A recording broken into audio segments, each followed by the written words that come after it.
Olá, meninos e meninas, professora Ana Flávia. Estamos de volta mais uma semana com as nossas videoaulas e dando continuidade ao nosso assunto da França durante o Antigo Regime. Então, vamos dar continuidade ao que a gente já vem estudando, que a gente já iniciou, compreendendo a questão do primeiro, segundo e terceiro estado dentro do território da França. Lembrando que a França está dentro do continente europeu. Vamos ter informações no decorrer da nossa aula. Essas informações vocês deverão anotar no seu caderno. Então, corre lá, pega o caderno, pega a caneta para anotar os principais pontos importantes sobre a nossa aula de hoje. E essas anotações, o que é que vocês irão fazer? Enviar lá no Class. Não esqueçam, fazer anotações correspondentes à nossa explicação da aula de hoje, o que vamos abordar durante a nossa videoaula. E aí, pegaram o caderno? Estão preparados? Então, vamos começar a nossa aula. Organizem tudo no seu caderno bem direitinho, tá certo? Certo? Então, bola a todos e vamos lá.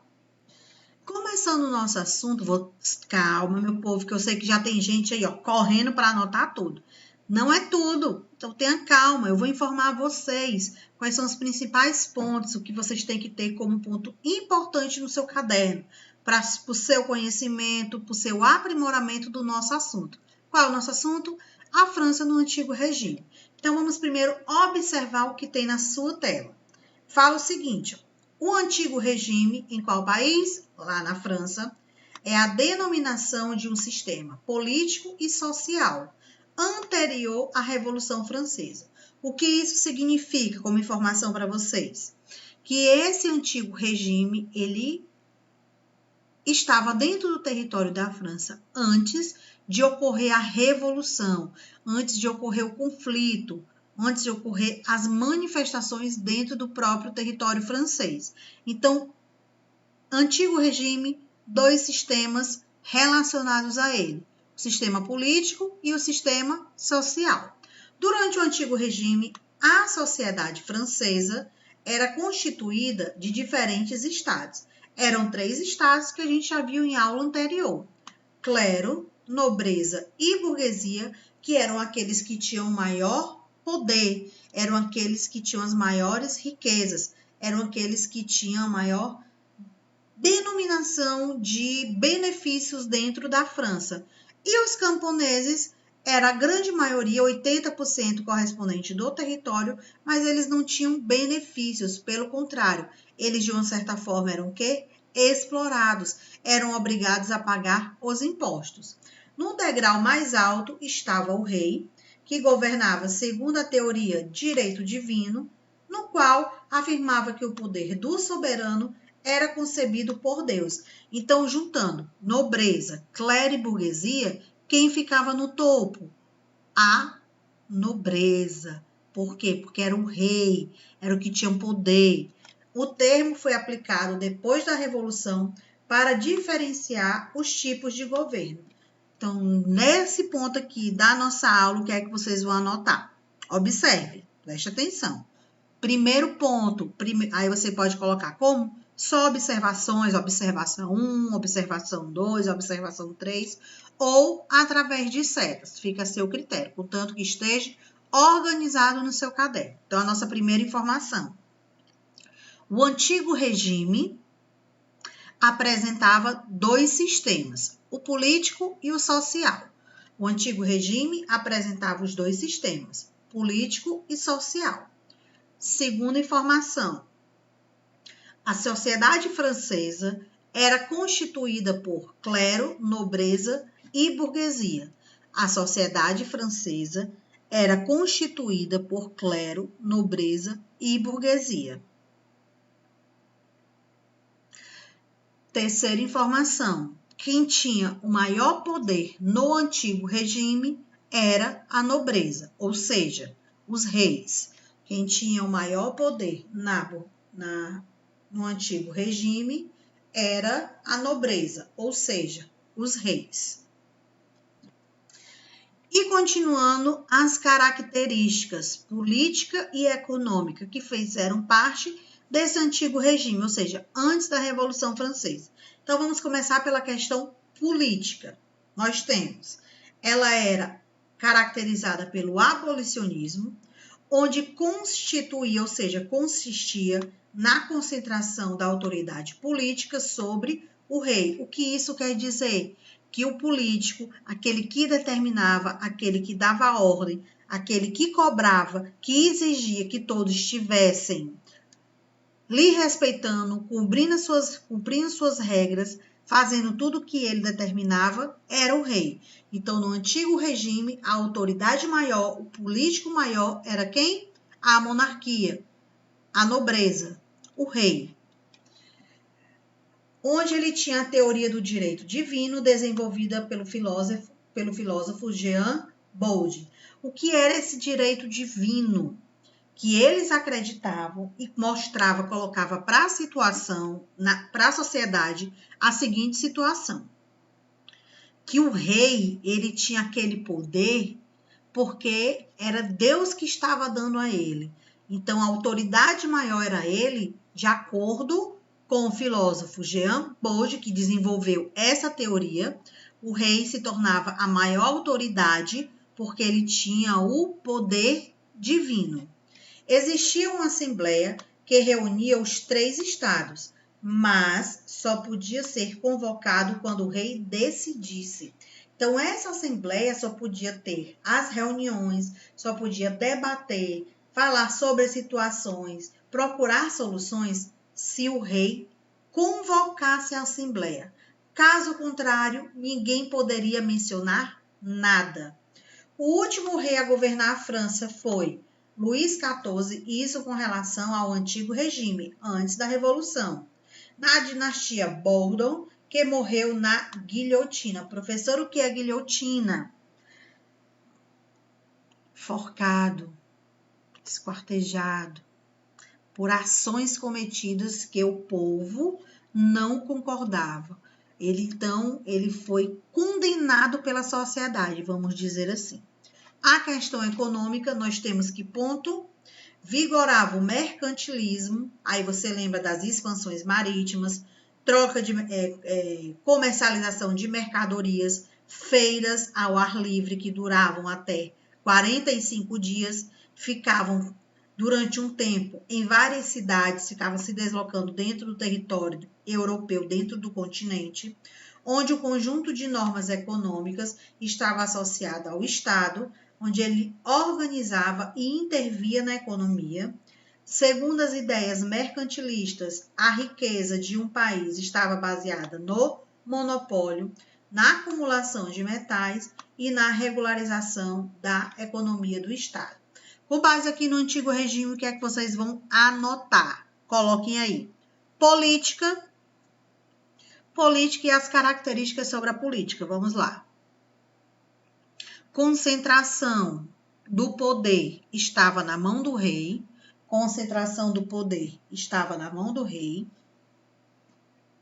Surgimento da teoria direito divino.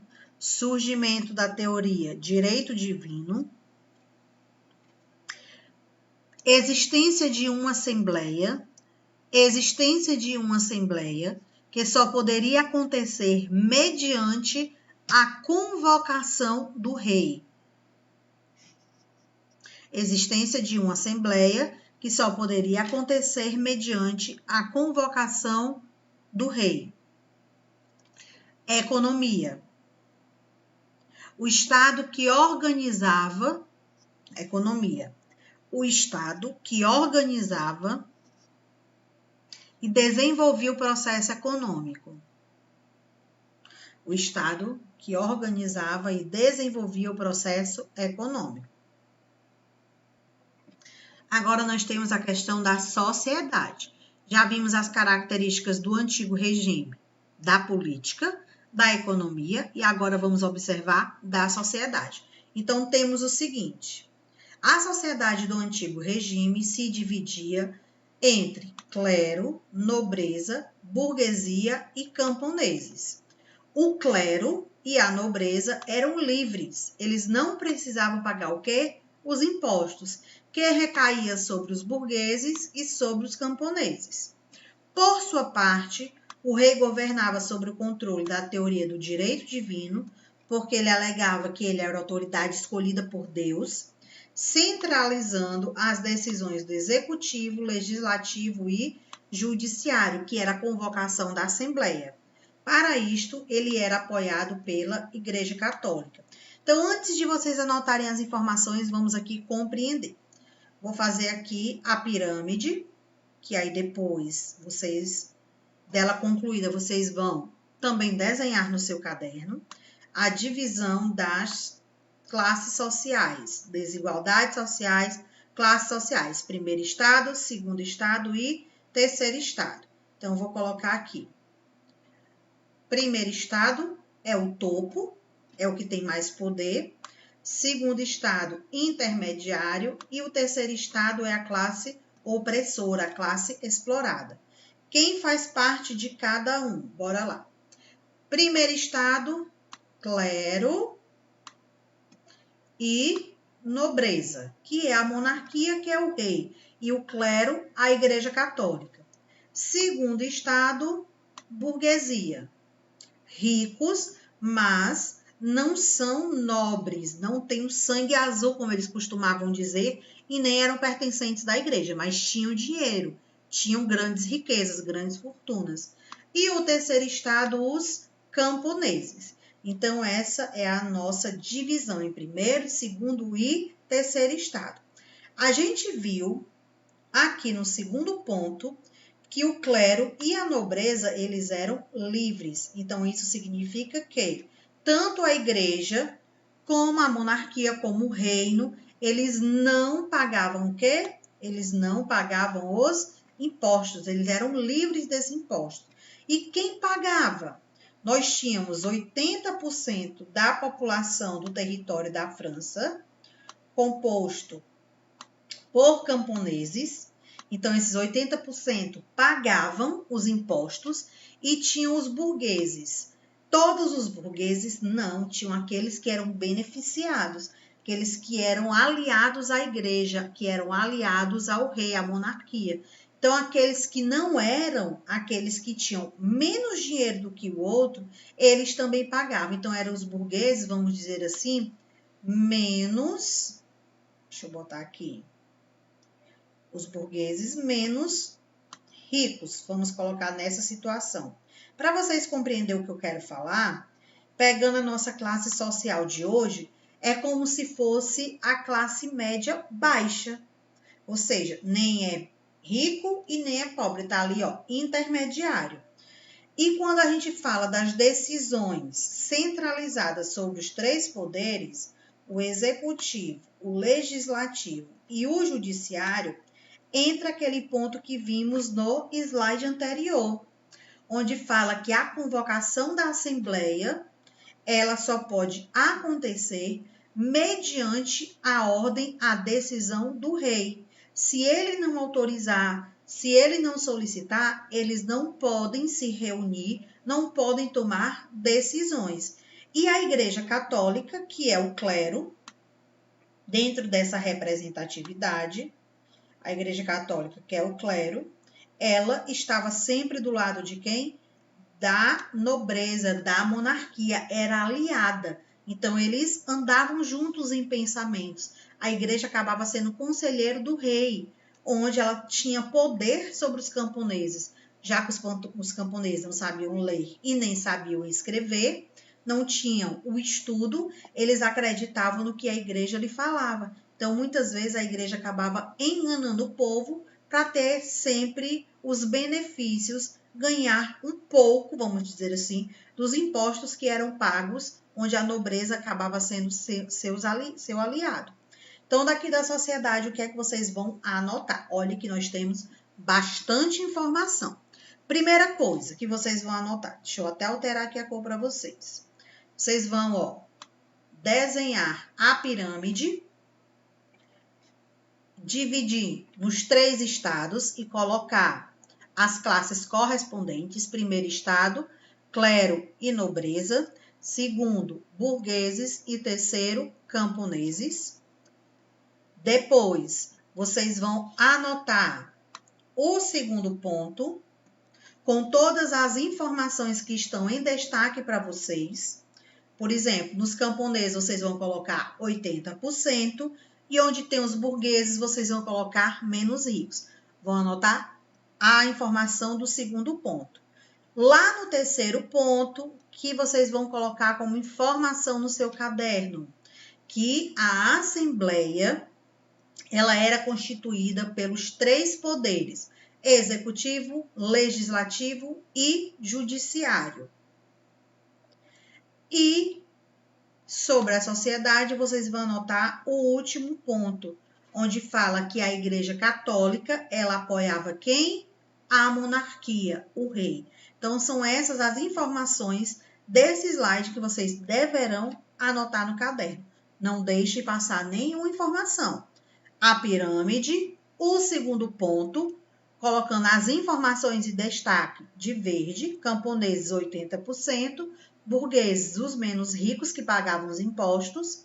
No terceiro ponto, vocês vão anotar que a Assembleia era constituída dos poderes executivo, legislativo e judiciário. E aqui no quarto ponto, vocês vão anotar o quê? Que a Igreja Católica, que era o clero, apoiava a nobreza, ou seja, a monarquia.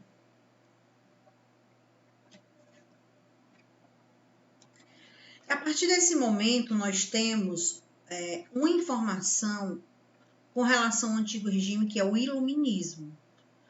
Então, dentro do antigo regime, dentro da França, nesse período, ocorreu o movimento iluminista. O que isso significa? Nós temos aqui, movimento intelectual ocorrido entre os séculos 17 e o século 18 e que questionava o modelo econômico, social e político da Idade Média.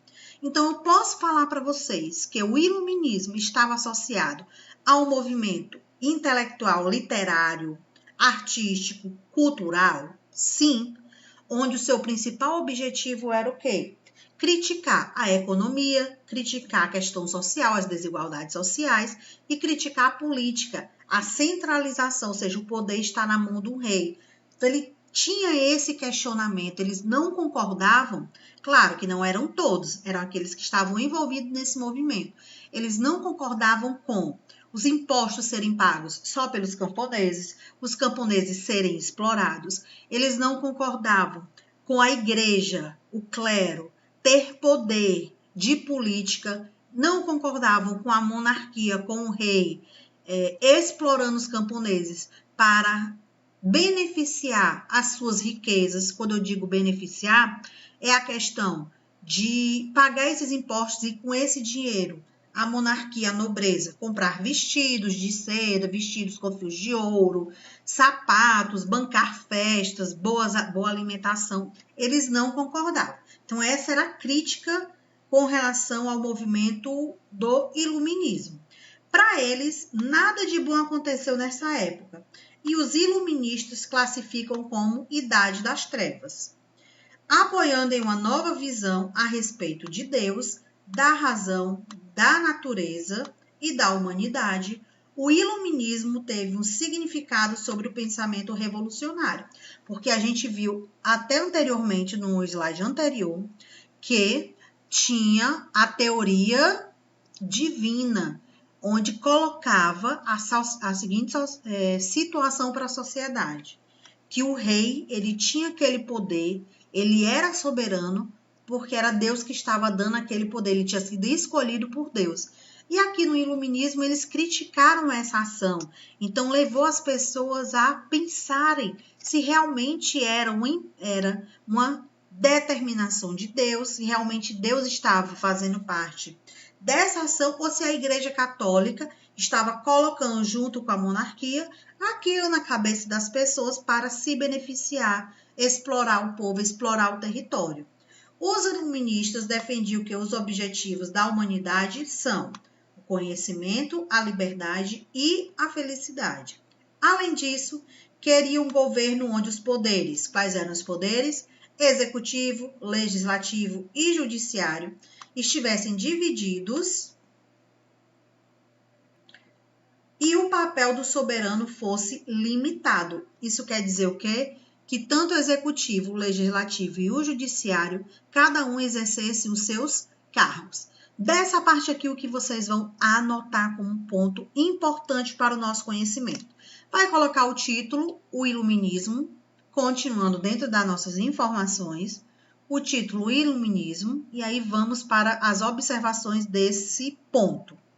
Movimento intelectual, primeira informação, movimento intelectual. Segunda informação, questionava a economia, a política e a desigualdade social. Mais uma vez, movimento intelectual, primeira informação. A segunda informação sobre o iluminismo. Eles questionavam a economia, a política e a desigualdade social. Terceira informação, conhecido como Idade das Trevas. Conhecido como Idade das Trevas. Quarta informação, o objetivo, defender o conhecimento, a liberdade e a felicidade. O objetivo, defender o conhecimento, a liberdade e a felicidade. Esses foram um dos pontos principais para o início da Revolução Francesa. Lembrando que esse assunto especificamente, movimento da Revolução Francesa, consequências, como aconteceu, vamos ver em aulas mais à frente. Estamos abordando o fim, a crise e o regime do antigo movimento, vamos dizer assim, na França, ou seja, França e o seu antigo regime, como aconteceu. E nas nossas próximas aulas vamos entender especificamente a Revolução, onde aconteceu, quem fez parte, quais foram as consequências. Vai ser uma aula especificamente só sobre ela. E aqui nós temos 4 pontos que é um momento de conclusão e iniciação sobre a nossa próxima aula, sobre o nosso próximo assunto. Fala o seguinte: a Revolução Francesa provocou o fim do antigo regime na França, então quer dizer que o início dessa revolução acabou com o antigo regime, onde a monarquia, o rei, tinha o maior poder, a igreja enfraqueceu, deixou de ser aliada da monarquia, a classe social, primeiro, segundo e terceiro estado, sofre modificações, os poderes executivo, legislativo e judiciário começam a ser divididos e passam a ter seus poderes. Então, essas ações, elas são consequências do fim do antigo regime para o início de uma nova França, ou seja, para o início da Revolução. A burguesia estava ressentida da exclusão do poder que tinha e rejeitava os últimos vestígios. Fez parte do momento da Revolução. Quem fez parte? Os burgueses, estando apoiado com quem também? Com os camponeses. Por sua parte, a França estava à beira da falência. O aumento da população elevou o descontentamento com a falta de alimentos e o excesso de impostos. Por que falta de alimentos? Porque os agricultores, os camponeses, praticavam a sua atividade, tudo que eles produziam, tudo que eles cultivavam, uma parte era destinada para o comércio, para a venda, e eles terem o dinheiro para pagar o imposto ao rei. Outra parte era enviada propriamente para o reino, para a alimentação da família real, vamos dizer assim, e eles não estavam mais conseguindo produzir em grande quantidade, porque a exploração da terra, a exploração do manejo, ele era de forma desordenada. Do contexto ideológico, as ideias iluministas defendiam uma nova ordem, a teoria do direito divino deixou de ser aceita. Então, foi aqui que o antigo regime chegou ao fim, com as teorias do iluminismo, com os movimentos dentro do território da França, onde questionava a posição da igreja, questionava a posição da monarquia, de que ele não era escolhido por Deus. Não foi Deus que colocou ele ali, ele se colocou, e com o apoio da igreja ele estava convencendo a sociedade sobre isso. Então, esse movimento do iluminismo fez com que a França sofresse modificações, pondo assim fim ao antigo regime, o regime de poder, monarquia, com a igreja, com o clero lhe apoiando, e dando início a uma nova revolução, uma nova história da França. E aqui chegamos ao fim da nossa aula de hoje. Calma, meu povo, não desliga, preste atenção às informações, calma. Onde, no decorrer da nossa aula, foi proposto anotações, observações sobre o nosso assunto. Qual foi o assunto? França e o antigo regime. Essas anotações elas devem estar organizadas no seu caderno e vocês vão me enviar lá no Class valendo nota. Fiquem atentos que é uma das atividades da nossa semana, certo? A gente vai ficando por aqui. Até a nossa próxima aula, até o nosso próximo encontro. Tchau!